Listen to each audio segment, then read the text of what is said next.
So hello everyone, this is Parth Patel. Welcome to the channel, welcome to the vlog. Hope you are doing well. And आज की इस video का जो topic है वो है होम सिलेक्शन का. स्पेशली जब सितंबर इंटेक नज़दीक आता है तो यहाँ पे स्टूडेंट्स काफ़ी आते हैं. और इस आफ्टर कोविड के टाइम अभी जो टाइम है तो काफ़ी सारे स्टूडेंट्स अभी आ चुके हैं या फिर आने वाले हैं क्योंकि सितंबर इंटेक काफ़ी नज़दीक है.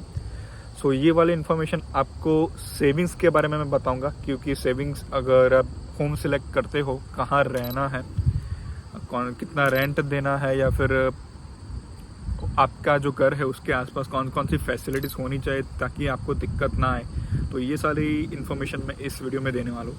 सो चलिए फिर शुरू करते हैं. सो सबसे पहले मैं खुद की बात करूँगा कि मैंने ये घर कैसे ढूंढा. एक्चुअली मैंने तो कुछ ढूंढा ही नहीं था क्योंकि मेरे जो फ्रेंड्स थे, कॉलेज फ्रेंड्स जो इंडिया में थे, वो ये वाले घर पे जहाँ पे मैं रह रहा हूँ वो उसी घर में 4 साल से वो लोग रह रहे थे. तो ये घर जस्ट मुझे उनको पूछना ही था कि can I live with you और क्या मैं यहाँ पे मैं रह सकता हूँ. वहाँ पे जगह खाली थी तो वो घर मुझे मिल गया. और ये घर काफ़ी सस्ता रेंट है इसका क्योंकि वो लोग पहले से 4 साल से या फिर 5 साल से रह रहे हैं. तो उसकी वजह से ओनर ने इतना rent from the starting till now इतना नहीं बढ़ाया है. बट अगर दूसरी मैं रेंटल प्रॉपर्टीज़ की बात करूँ जैसे कि ब्रैम्पटन में, क्योंकि ब्रैम्पटन में स्टूडेंट्स काफ़ी आते हैं. सो ब्रैम्पटन में रेंटल प्रॉपर्टीज़ के जो रेंट के जो प्राइस है वो काफ़ी अप होता है, काफ़ी ज़्यादा होता है. So as compare to those prices यहाँ पे हम खुद काफ़ी कम पे कर रहे हैं. सो हम मेरे घर के आसपास कौन कौन सी फैसिलिटीज़ है, कौन कौन सी ऐसी चीज़ें हैं जिससे बीइंग अ स्टूडेंट मुझे काफ़ी आसानी होती है. सबसे पहली मैं बात करूँगा कि ग्रोसरी स्टोर. यहाँ पे हमारे घर के सामने ही जो सोसाइटी है हमारी, उसके जस्ट रोड क्रॉस करते ही एक नो फ्रिल्स का स्टोर आता है. सो नो फ्रिल्स एक ग्रोसरी स्टोर है जहाँ पे सारी चीज़ें मिलती है. यहाँ पे जैसे कि वॉलमार्ट है, नो फ्रिल्स है, कॉस्को है. यहाँ पे सारी ग्रोसरी की सारी चीज़ें मिल जाती है, सारी सब्जी, सारी वेजिटेबल्स मिल जाती है. सो मेरा जो कहने का पॉइंट था वो ये था कि यहाँ पे सारी कुछ चीज़ें मिलती है, वेजिटेबल्स सारी मिलती है. स्पेशली जब आप अगर वेजिटेरियन होते हैं तो सब पेरेंट्स को चिंता होती है कि यहाँ पे वेज खाना मिलेगा कि नहीं मिलेगा. बट ऐसी कोई दिक्कत वाली बात नहीं है. यहाँ पे सब कुछ चीज़ें मिलता है और यहाँ पे ख़ास तौर पे फ्रोज़न चीज़ें भी काफ़ी सारी मिलती हैं. सो फ्रोज़न चीज़ें में क्या होता है कि जैसे कि रोटी हो गई या फिर पराठाज हो गया, वो सारी चीज़ें मिलती है. सो बीइंग अ स्टूडेंट आपके पास इतना टाइम नहीं होता कि आप घर आके वो सारी कुछ चीज़ें बनाओ. सो फ्रोज़न चीज़ क्या होती है कि जस्ट वो पैक खोला और जस्ट रोटी बना दी. वो पहले से ही बनी होती है, वो जस्ट फ्रोज़न होती है, उसको जस्ट बनाना ही होता है. सो ये एक पॉइंट हो गया. और दूसरा पॉइंट है कि बस स्टॉप काफ़ी नज़दीक है मेरे घर से. ऑलमोस्ट लाइक 5 मिनट्स का जो 5 मिनट्स वॉकिंग डिस्टेंस पे बस स्टॉप है. सो आप कहीं पे जॉब जाते हो या फिर कॉलेज जाते हो तो बस स्टॉप आपके घर से काफ़ी नज़दीक होना चाहिए. ये ना हो कि बस स्टॉप 1 किलोमीटर दूर या फिर 2 किलोमीटर दूर तक हो. सो मेरे घर से एक तो ये नो फ्रिल्स स्टोर हो गया, पूरा का पूरा प्लाजा ही है. अगर मेरे घर से मैं रोड क्रॉस करता हूँ तो वो पूरा प्लाजा आ जाता है जिसमें नो फ्रिल्स का स्टोर है, फिर एक डॉलरामा का बस स्टोर है और एक टिम हॉर्टन्स है और गैस स्टेशन भी है. और at the same time bus stop भी काफ़ी नज़दीक है. सो ये सारी चीज़ें अगर आपके घर के पास है तो आई शुड से दैट कि वो घर आपको चूज़ कर लेना चाहिए. But at the same time आपको ये भी ध्यान रखना है कि आपका जो घर का रेंट है वो कम हो. अगर आप पूरा ही घर रेंट कर रहे हो तो उसमें अगर ज़्यादा लोग रहते हो तो वैसे ही उसका रेंट कम आएगा. बट अगर आप अकेले हो या फिर कुछ 1 या 2 लोग हैं आप जिसके साथ आप रह रहे हो, सो आपको ये ध्यान रखना है कि रेंट कम से कम हो क्योंकि यहाँ पे बीइंग अ स्टूडेंट आप ज़्यादा से ज़्यादा रेंट में ही पैसे बचा सकते हो.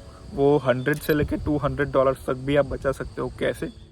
सो अगर आप एज ए स्टूडेंट आते हो तो फॉर श्योर मैं ये आपको ये सलाह देना चाहूँगा कि आप एक सेपरेट रूम में ना रहो, एक पर्सनल रूम आप सिलेक्ट ना करो क्योंकि उसका रेंट ऑलरेडी इतना हाई होगा कि दूसरे खर्चे आप मैनेज नहीं कर पाओगे. क्योंकि रहने के लिए घर तुझे चाहिए ही चाहिए, रूम तो चाहिए ही चाहिए. सो अगर आप रूम शेयर करते हो तो आई वुड प्रीफर कि 300 से लेके 400 या फिर 500 तक का आपका रेंट आ सकता है.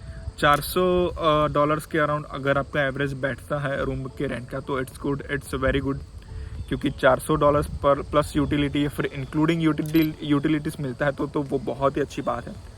सो ये सारी चीज़ें हो गई जब आप एक घर लेते हो या फिर रूम रेंट करते हो तो ये सारी चीज़ें आपको बहुत ध्यान रखनी चाहिए. एक तो हो गया रेंट कम से कम हो. फिर अगर इसमें मैं एक और चीज़ ऐड करना चाहूँ तो एक कॉलेज के पास अगर आपको घर मिलता है सो वो भी एक बहुत बढ़िया चीज़ है कि अगर कॉलेज काफ़ी नज़दीक हो तो जाने आने में कोई दिक्कत नहीं होती, कोई बस नहीं लेनी होती, बस का वेट नहीं करना रहता या फिर उतना चलना नहीं पड़ता। तो अगर कॉलेज के पास आपका घर हो, ऑफलाइन क्लासेस हो, तो कॉलेज के पास आपका घर हो तो वो बहुत ही अच्छी चीज़ है। फिर आसपास आपके घर के आसपास सारी चीज़ें अवेलेबल होनी चाहिए, जैसे कि ग्रोसरी स्टोर हो गया या फिर कोई कन्वीनियंस स्टोर हो गया या फिर कोई रेस्टोरेंट हो गया जहाँ पे अगर आप हर रोज़ टिफ़िन मंगवाते हो या फिर घर पे खाना बनाते हो, अगर आपको कुछ अलग टेस्ट चाहिए तो आप रेस्टोरेंट में जाके भी आप कुछ खाना खा सकते हो। तो ये सारी चीज़ें आपको काफ़ी ध्यान रखनी चाहिए घर सिलेक्ट करने के टाइम। अभी दूसरी एक चीज़ मैं बताना चाहूँगी कि आप घर कैसे ढूंढ सकते हो।